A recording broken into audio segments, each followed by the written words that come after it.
보도의 진실과 시청자의 진심을 알아봅니다. YTN 뉴스 FM 열린 라디오 YTN. 저는 프로듀서 김양원입니다. 새해 들어 1년 넘게 끌어왔던 이른바 패스트트랙 정국이 마무리됐습니다.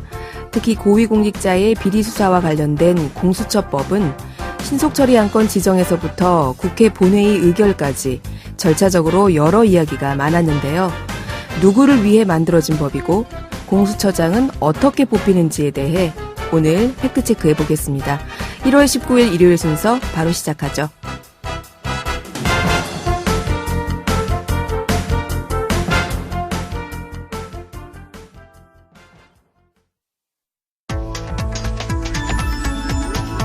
미디어가 전하는 이슈에 대한 다양한 분석과 팩트체크까지 바로 보고 뒤집어 보고 꼭꼭 씹어보기 위한 미디어 비평 프로그램 열린 라디오 YTN. 네, 한 주간 있었던 뉴스들 가운데 사실 확인이 필요한 뉴스를 팩트체크해 봅니다. 팩트체크 전문 미디어죠. 뉴스톱의 송영훈 팩트체커 나오셨습니다. 안녕하세요. 네, 안녕하십니까. 네. 패스트트랙 정국이 이제 마무리가 됐습니다. 논란이 됐던 검경 수사권 조정법 그리고 공수처법이 처리된 건데요. 네. 이 야당에서는 근데 계속해서 이 공수처법이 정권의 권력 장악 의도다라는 주장을 계속하고 있습니다. 어떤 내용인가요? 예, 지난해 말 공수처 설치 및 운영에 관한 법률이 국회를 통과하고요. 지난 7일 국무회의에서 의결됨에 따라서 이제 6개월 후에 시행을 앞두고 있습니다. 그런데 자유한국당의 2020 희망공약개발단 총괄단장인 김재원 정책위 의장은 지난 9일 4.15 총선 1호 공약으로 공수처 폐지와 검찰 인사 독립 언급했습니다. 그러면서 대통령이 지명하는 공수처장 및 코드 인사가 공수처를 장악하고 대통령을 비롯한 정권의 비리 의혹 수사는 불가능하게 하고 정치적 반대나 권력자의 뜻에 맞지 않는 공수처는 철저하게 보복하는 괴물이라고 폄하했습니다. 네. 권력기관에 대한 코드 인사, 사실, 지금도 일부 논란이 되고 있는 곳이 있던데, 이 공수처도 코드 인사가 가능한 건가요? 예, 이번에 통과된 공수처법의 내용을 보시면 확인할 수 있는데요. 제2장에 조직 항목이 있습니다. 여기에서 공수처 인사들에 대해서 규정하고 있는데, 우선 공수처에는 처장 1명, 차장 1명, 그리고 수사처 검사와 수사처 수사관, 그 밖에 필요한 지원을 둘 수 있습니다. 네. 그런데 공수처장은 판검사, 변호사, 또 변호사 자격을 가진 법대 교수, 또 변호사 자격을 가졌는데 국가기관이나 지자체, 공공부 등의 법률 사무 종사자로서 10년 이상 경력을 가진 분 중에서 추천위원회가 2명을 추천하면 대통령이 그중 1명을 지명해서 인사청문회를 거쳐 임명하게 됩니다. 네. 추천위원회가 추천한 2명 중에서 대통령이 임명을 하게 되면 이 공수처장을 추천하는 추천위원회 구성이 중요하겠군요. 네, 그렇습니다. 그 추천위원회는 법무부 장관, 법원 행정처장, 대한변호사협회장, 그리고 여당 추천 2명, 야당 추천 2명 등 총 7명으로 구성되는데요. 네. 이 중에 7명 중에 6명 이상의 찬성을 의결을 하도록 되어 있습니다. 그러면 행정부 소속의 법무부 장관, 여당 추천 2인, 또 사법부 소속인 법원 행정처장, 민간단체인 대한변호사협회장이 모두 찬성하더라도 야당 추천 2명이 반대하면 임명이 불가능합니다. 네. 이번 총선 결과에 따라서 이제 달라지겠지만 현재 국회를 기준으로 한다면 코드 인사는 쉬워 보이지는 않습니다. 추천위원회는 7명으로 구성이 되는데 이 중에 야당 추천위원이 2명이 들어가게 되니까 네. 6인 이상의 찬성으로 공수처장을 뽑도록 하고 있기 때문에 추천하도록 하고 있기 때문에 사실상 야당 추천위원 2명이 반대를 하면 불가능하다. 네, 그렇습니다. 또 검사 아래에 40명 이내로 두게 돼 있는 공수처 수사관도 변호사 자격을 보유하고 있거나 7급 이상 공무원으로서 조사 수사 업무에 종사했고 수사처 규칙으로 정하는 조사 업무의 실무를 5년 이상 수행한 사람 중에서 처장에 임명하도록 되어 있습니다. 네, 결국에는 공수처장이 누구냐가 어쨌든 제일 중요할 것 같습니다. 네, 공수처 차장, 검사, 수사관 모두 공수처장의 의중이 가장 중요하고요. 결국 대통령이 공수처장을 코드 인사로 임명하려면 아까 말씀드린 대로 사법부 소속의 법원 행정처, 민간협회인 대한변호사협회, 그리고 일부 야당 협조까지 받아야 합니다. 쉽지는 않아 보입니다. 네, 공수처가 정권이 현 정부가 어떤 장악하려는 의도가 아니냐라고 야당에서 계속 반박을 하고 있는데 저희가 팩트 체크를 해보니까 이 공수처장을 야당이 반대하면은 사실은 임명하기가 쉽지 않아서 네, 그 부분은 조금 걱정을 내려놓으셔도 되지 않을까. 네, 쉽지는 않을 것 같습니다. 네, 이런 결론이었습니다. 자, 다음 소식인데요. 미국이 연초부터 그 이란의 군 사령관을 표적살이하면서 중동 정세가 급격히 냉각되고 있습니다. 네. 그런데 미국이 이번에 이 솔레이마니 사령관을 공격하는 드론 영상이 SNS에 올라왔다고요? 네네. 최근 모바일 메신저와 소셜미디어 등에서 이란 사령관 거셈 솔레이마니가 미군 드론으로부터 공격받는 영상이라는 동영상이 쭉 퍼졌습니다. 네. 또 일부 언론은 이를 유튜브에 올리기까지 했는데요. 뉴델리 TV라는 곳에서 이 영상을 적외선 영상으로 본 미국의 적 기습이라는 제목으로 유튜브에 올렸습니다. 네. 설명으로 미국의 작전 수행 영상입니다. 다소 잔혹한 장면이 포함될 수 있으니 심약죄는 주의하시기 바랍니다. 이런 것까지 곁들였고요. 언론사가 보도까지 했으면 실제 영상이 맞는 거예요? 그런데 해당 언론사가 팩트체크를 하지 않은 것 같습니다. 아, 해당 언론사가 팩트체크를 하지 않았다? 네. 해당 영상은 AC-130 건십 시뮬레이터라는 게임의 데모 영상이었습니다. 아, 게임이에요? 네. 2015년 3월 25일에 업로드됐고요. 현재 거의 574만 조회를 기록하고 있는데요. 게임 영상 설명에는 베트남 전쟁 당시 AC-130 전투기가 북베트남 보급 트럭을 공습하는 장면을 게임에서 재현한 것이라고 적혀 있습니다. 게임은 최근 출시되지는 않았습니다. 아, 출시되지 않은 게임인데 무려 2015년 한 5년 전에 업로드된 게임 영상을 미국의 드론 공격 영상이라고 한 언론사가 올린 거군요. 네네. 또 좀 더 황당한 게 해당 채널의 본직 기업인 인터넷 신문 뉴데일리의 팩트체크 기사였습니다. 네. 뉴데일리는 팩트체크 미군 이란군 실세 드론 제거 장면이라는 SNS 영상의 정체 제목 보면은 제대로 밝혔을 것 같은데 네. 내 기사 내용에서는 이 영상이 솔레이마니를 제거한 영상이 아니고 네. 미군이 실제 군사용 드론을 운용한 영상이라고 했습니다. 솔레이마니 제거 영상이 아니고 아닌 거는 맞는데 게임 영상으로 했어야 되는데 미군이 실제 군사용 드론을 운용한 영상이라고 기사를 썼습니다. 팩트체크도 또 틀리게 하신 거네요. 네네. 그리고 심지어 이제 그 기사를 보고 댓글을 봤는데 댓글 안에 여러분이 이거 게임 영상이라 게다가 틀렸다라고 댓글 달아놨었고요. 네. 그 때문인지 원래 그 유튜브 영상은 3일 만인가 없어졌고요. 삭제가 됐고 네. 뉴데일리 기사도 며칠 더 지나서 삭제가 되긴 했습니다. 이 잘못 쓴 기사를 그 독자들이 팩트 체크를 해드린 네네. 상황이 됐네요. 네네. 종종 가끔 그런 일이 있습니다. 근데 이 영상은 이미 해외에서도 비슷한 일이 또 있었습니다.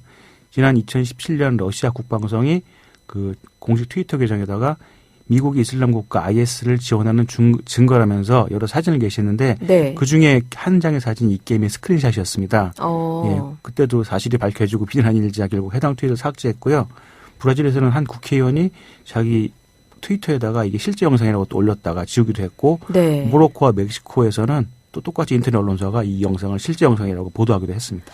이 게임 영상이 굉장히 리얼하게 느껴지나 봐요. 예, 그게 보면은 저희가 본 것도 조금 흐리게 처리가 돼 있으니까 되게 사실적인 것 같은데 원본을 찾으면 원본은 되게 좀 선명해서 네. 원본을 보면 금방 게임인 것 같은데 이제 그걸 누군가 흐리게 처리했거나 다시 그걸 촬영해서 올린 거죠. 그래서 조금 더 실감이 나긴 했습니다.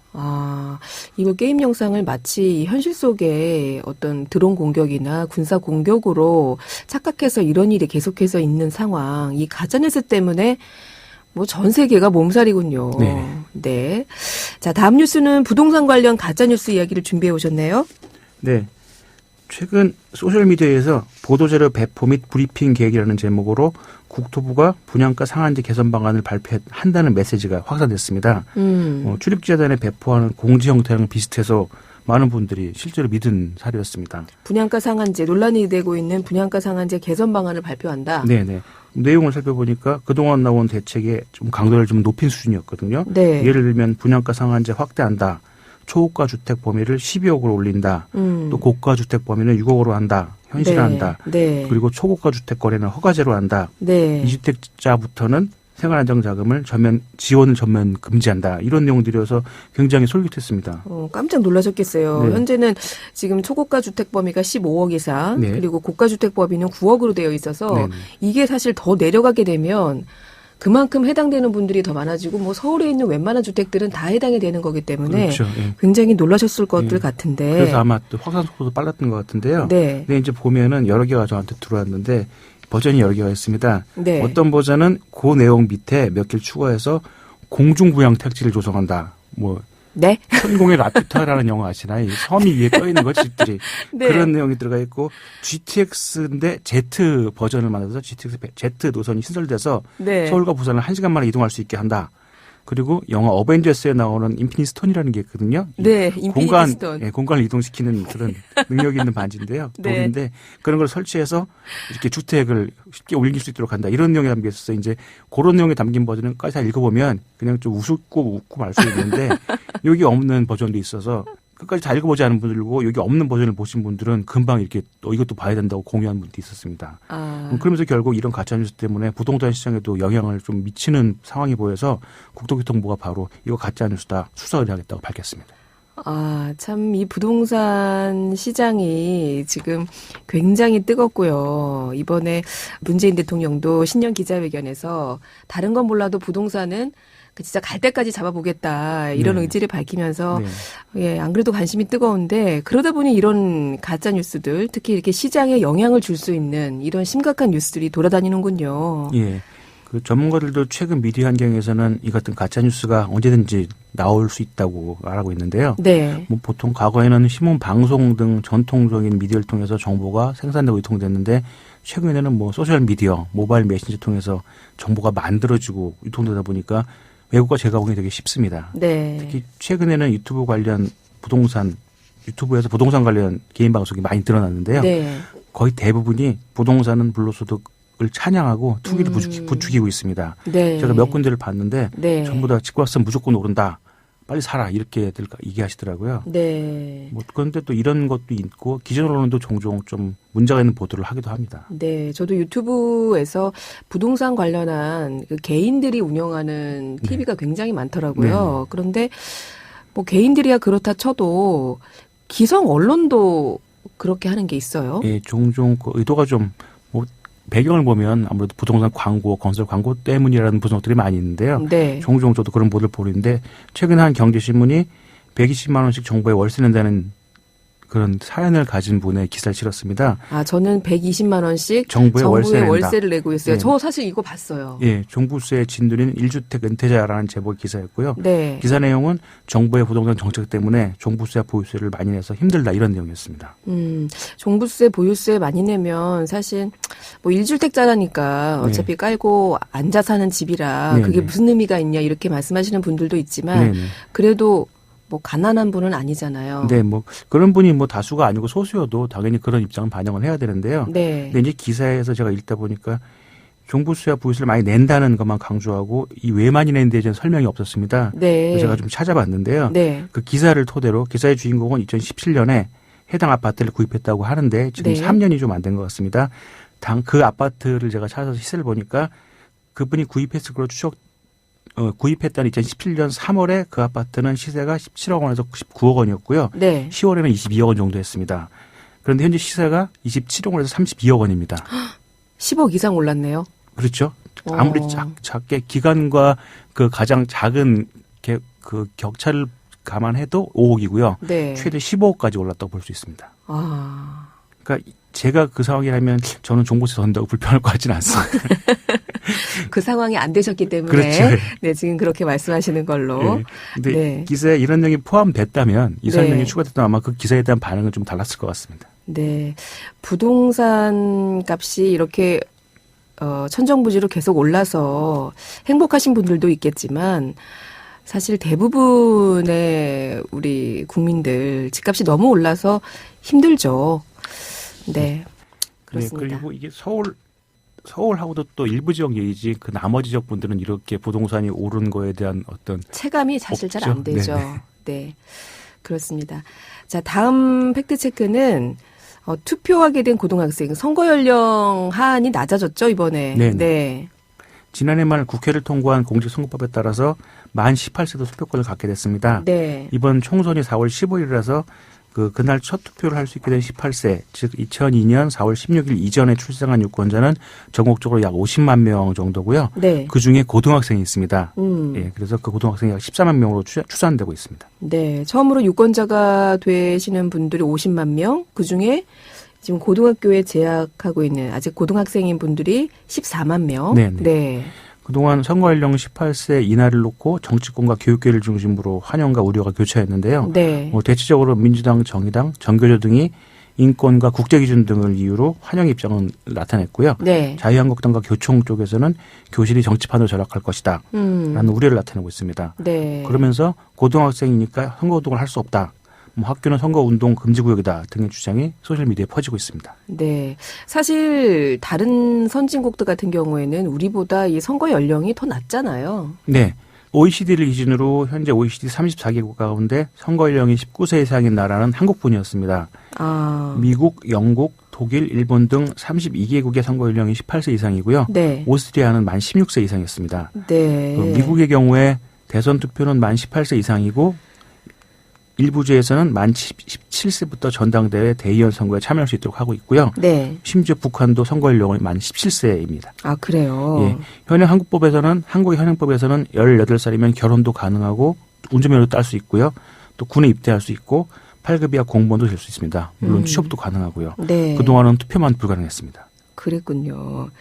그런데 이제 이번에 이렇게 선거 연령이 하한선이 낮아지면서 앞서 말씀하셨지만 고등학교를 졸업한 사람들은 괜찮은데 네. 직접 학교에 다니고 있는 이 학생들에 대해서 좀 논란이 있었잖아요. 그렇죠. 걱정하시는 부분도 이제 재학생들이 문제죠. 네. 학교에서 아무래도 선거 운동을 네, 하는 좀 부분.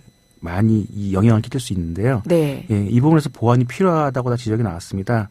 예를 들자면 소셜 네트워크 활동을 활발하게 하는 학생들의 경우 선거법 위반 여지가 있는 게시물을 온라인에 공유할 수도 있고요. 네. 또 현행 선거법상 동호회 등 사적인 모임은 단체로 선거운동을 할 수 없는데 네. 학생이 교내 동아리 활동에서 특정 버저를 지지하거나 비판하면 여기 선거법 위반의 소지가 있습니다. 네. 그리고 같은 학급 내에서도 4월 16일 이전 출생 학생과 이후 출생자가 있어서 투표권이 있는 경우도 있고 없는 경우도 있거든요. 그렇죠. 이런 데서 오는 혼란도 예상이 됩니다. 네.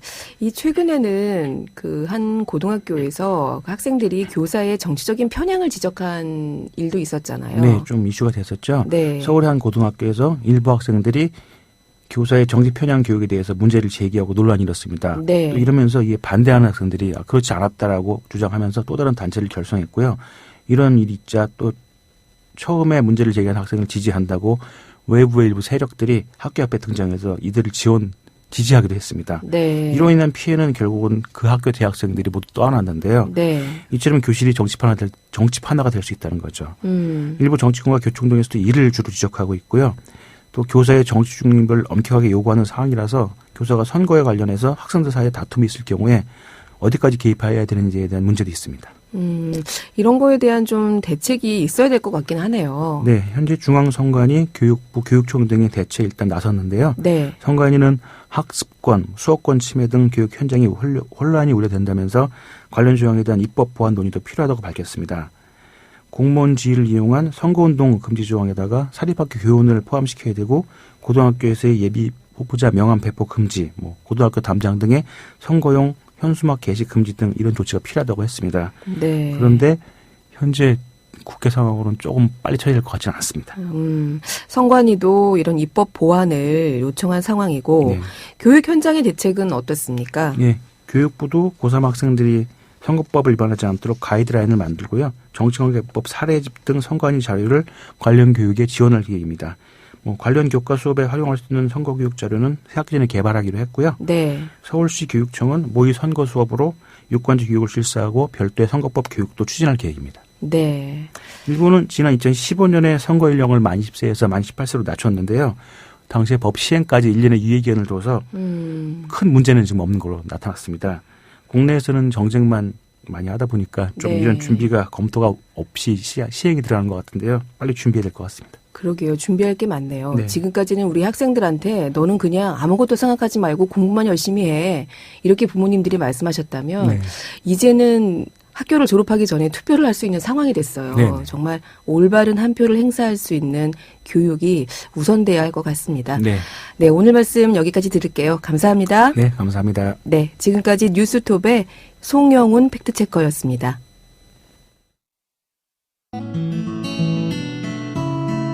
진실을 전합니다.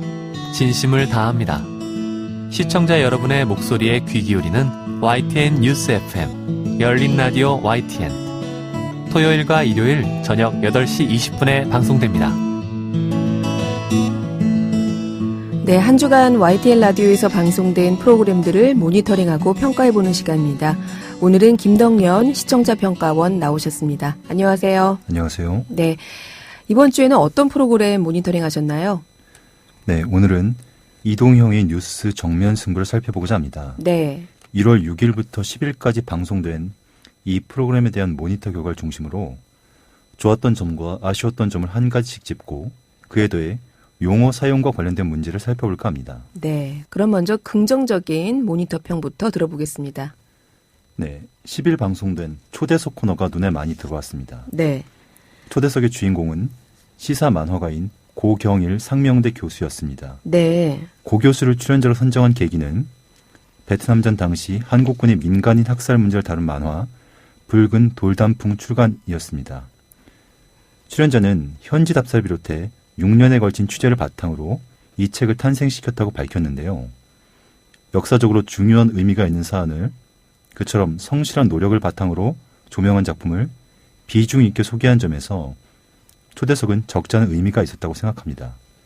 이와 같은 사안을 발굴해 널리 알리는 것은 공중파 방송의 소명에 부합하는 일이라는 점도 짚고 넘어갈 필요가 있습니다. 네. 6년에 걸친 사전 답사를 통해서 책을 내셨고 더군다나 베트남전 당시에 있었던 한국군의 민간인 학살 문제를 다룬 만화를 소개하는 초대석 좋았다라고 해주셨고요. 그러면 아쉬웠던 점은 어떤 게 있었을까요? 네, 아쉬운 점은 1월 9일 방송된 최강 변기 코너에서 볼 수 있었습니다. 박지훈 변호사와 장영진 기자가 출연한 이날 방송에서는 검찰 인사 논란, 안태근 전 법무부 검찰국장의 직권 남용 혐의에 대한 대법원의 무죄 취지 판결, 광진구 클럽 집단 폭행 사망 사건을 다뤘습니다. 네. 그런데 이 가운데 첫 번째, 즉 검찰 인사처럼 논란이 첨예할 수밖에 없는 사안을 다루는데 이들 출연자들이 적절한가 하는 문제를 근본적으로 재검토하는 것이 필요해 보였습니다. 균형 잡힌 분석보다는 확증 편향을 강화하는 쪽에 가까운 것 아니냐는 지적에서 자유로울 수 없는 출연자 구성은 아니었는지 돌아봤으면 하는 바람입니다. 논란이 컸던 검찰 인사 관련한 내용이었고 출연자들이 과연 균형감이 있었던가 하는 부분을 좀 돌아봤으면 좋겠다라고 지적을 해주셨네요. 또 다른 부분은 어떤 게 있을까요? 네, 장영진 기자가 안태근 전 검찰국장권을 거론하는 부분이 상당한 위화감을 불러일으킬 수밖에 없었다는 것입니다. 잘 알려진 것처럼 장영진 기자는 지난해 10월 KBS 여기자 성희롱 발언 파문으로 세간을 떠들썩하게 한 사람입니다. 그런 사람이 공중파 방송 출연자로 나와 서지현 검사 성추행 의혹과 직결된 안태근 전 검찰국장의 인사보복 의혹 및 직권남용 혐의와 관련해 이런저런 이야기를 하는 모습을 지켜보는 것은 여러모로 당혹스러운 일이었습니다. 방송이 끝날 무렵 해당 출연자가 이날 이 코너에 마지막으로 출연했다는 얘기가 나왔는데요. KBS 여기자 성희롱 발언 파문이 석 달 전 이름을 고려할 때 매우 늦은 조치라는 지적에서 자유로울 수 없어 보입니다. 파문 직후 적절한 조치가 이루어졌다면 장영진, KBS 여기자 성희롱 발언 파문, 안태근, 서지현 성추행 의혹이 엮이면서 위화감을 불러일으킨 일은 피할 수 있지 않았을까 하는 아쉬움이 듭니다. 네, 그랬군요. 다음은 이동형의 뉴스 정면 승부 프로그램 중에 용어 사용과 관련된 문제를 지적하시겠다고요? 네, 먼저 살펴볼 코너는 7일 방송된 주간 스포츠 브리핑입니다. 이날 코너의 주요 내용은 2020년 한국 스포츠를 전망하는 것이었는데요. 도쿄올림픽 이야기를 비중 있게 다뤘습니다. 문제는 출연자가 도쿄올림픽 준비 상황을 전함에 쓴 효자 종목이라는 표현입니다. 이른바 메달밭 종목을 가리켜 출연자가 당연하다는 듯 이 말을 쓰고 진행자 역시 전혀 문제를 느끼지 못한 듯 그냥 넘어갔는데요. 이는 메달을 획득하지 못한 종목은 불효 종목이라는 논리를 전제한다는 점에서 재고가 필요한 표현입니다. 다른 프로그램, 더 나아가 여타 방송사에서도 이런 표현을 그냥 쓰는 경우가 많으나 분명히 개선이 필요한 표현입니다. 용어와 관련해 한 가지 더 짚고자 합니다.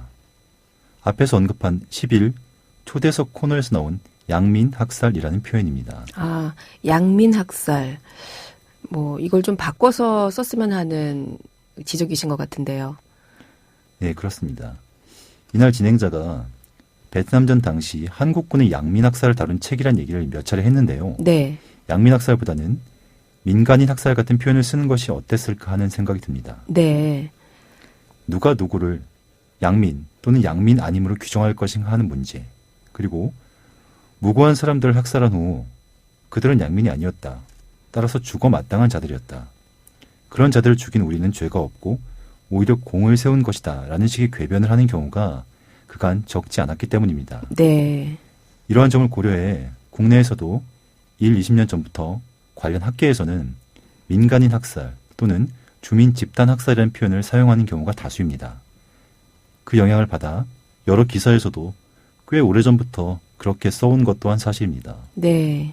10일 초대석 코너에서 진행자가 이러한 점을 충분히 고려했다면 좋지 않았을까 하는 아쉬움이 듭니다. 네.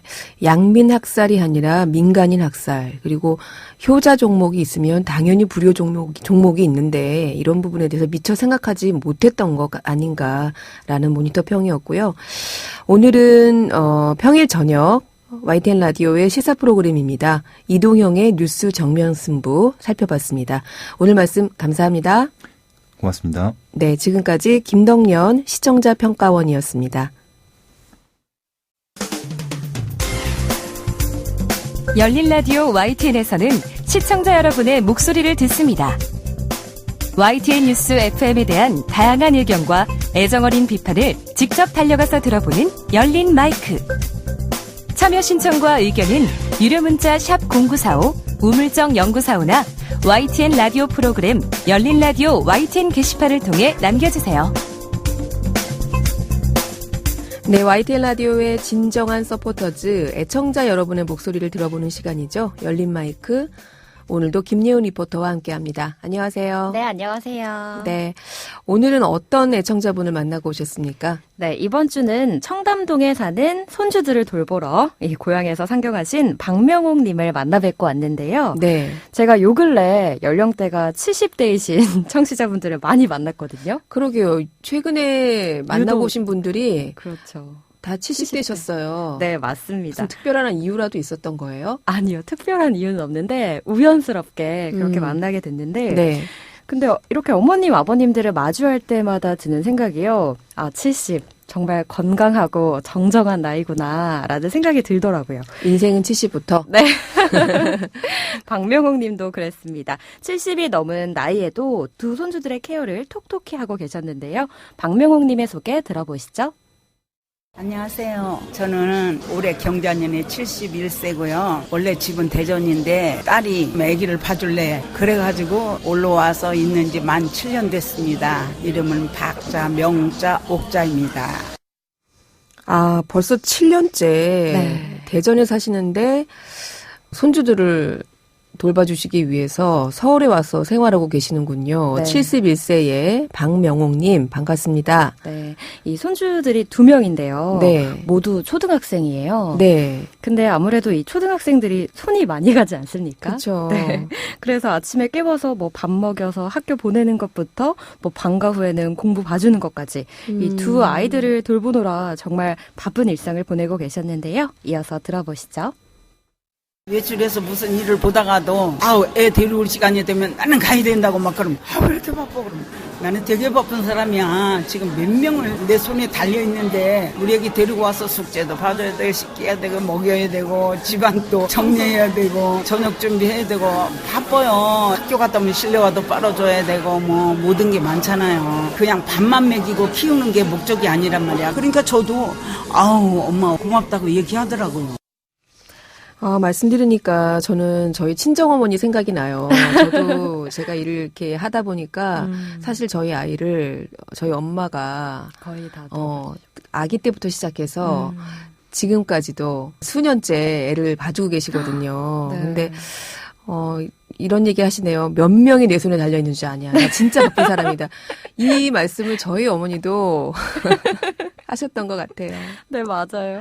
이 박명옥님은 또 이제 본인의 자녀분들을 다 키우시고 이렇게 70의 나이에 손주들까지 심지어 뭐 잠깐이 아니라 7년째 이렇게 열과 성을 다해서 육아를 담당하시는 모습이 정말 대단했는데요. 또 한편 YTN의 애청자로서 네. 손주들이 학교에 가 있는 시간 또 틈틈이 저희 방송을 듣고 계셨습니다. 박명옥님이 YTN 라디오를 애청취하는 이유를 들어보겠습니다. 저는 뉴스를 되게 좋아하거든요. 뭐 나이 먹어갖고 그거 그렇게 궁금하냐 그런 말들을 많이들 하는데 난 그렇질 않아요. 막 알고 싶어가지고 중간중간 새로운 뉴스가 그 시간 나오니까 너무 좋죠. 또 사람이 살다 보면 안 좋은 일도 있잖아요. 좀 속상하고 이럴 때도 이렇게 힘찬 목소리를 듣거나 감미로운 목소리를 들으면 친구 같고 공감이 가서 참 기쁘거든요. 그래서 아나운서들이나 진행자들이 너무 고맙고 감사하고. 네, 박명호님. 아니, 뉴스 좋아하는데 나이가 어디 있습니까? 그렇죠. 네, 나이 들으면 뭐 뉴스 좋아하면 안 됩니까? 네, 이게 속상하시거나 이럴 때도 힘찬 목소리 방송에서 들으면 좋더라. 이런 말씀 하시네요. 네, 맞습니다. 예전에는 TV 뉴스도 즐겨보셨는데 이제 네. 눈이 침침해서 TV는 못 보겠다. 라디오가 최고다라고 그건 좀 말씀하시더라고요. 슬프네요. 네. 또 그리고 저희 방송도 이제 다 좋아하셨는데요. 네. 그런데 이렇게 큰 애정을 갖고 계신 만큼 아쉬운 점, 뭐 바라는 점도 역시 있었습니다. 이어서 들어보겠습니다. 바라는 점은 예를 들어 정치 얘기를 할 때는 어디에 좀 치우치게 하는 감이 좀 있어요. 예를 들어서 누굴 안 좋게 얘기하고 이쪽을 좋게 얘기하고 그런 거 좀 중립을 지켜줬으면 좋겠어요. 그리고 청취하는 사람들은 배운 사람도 있고 못 배운 사람도 있고 여러 종류가 많잖아. 그런데 자기네들 생각한 대로 이끌어가는 거 이거는 좀 지향해야 될 점이라고 생각합니다. YTN 참 감사하게 생각하고 YTN 라디오 화이팅! 네, 바야흐로 총선의 계절이 돌아왔죠. 네. 선거를 앞두고 있다 보니까 이 정치 관련 뉴스에 있어서 균형감, 중립이라고 말씀하셨는데 이 균형을 지키는 게 참 쉽지 않은 일이더라고요. 최선을 다해서 저희 YTN 라디오가 보도하고 있지만 그래도 정치 관련해서는 좀 치우치는 감이 있다라는 지적을 해주셨네요. 네, 71세의 박명옥님.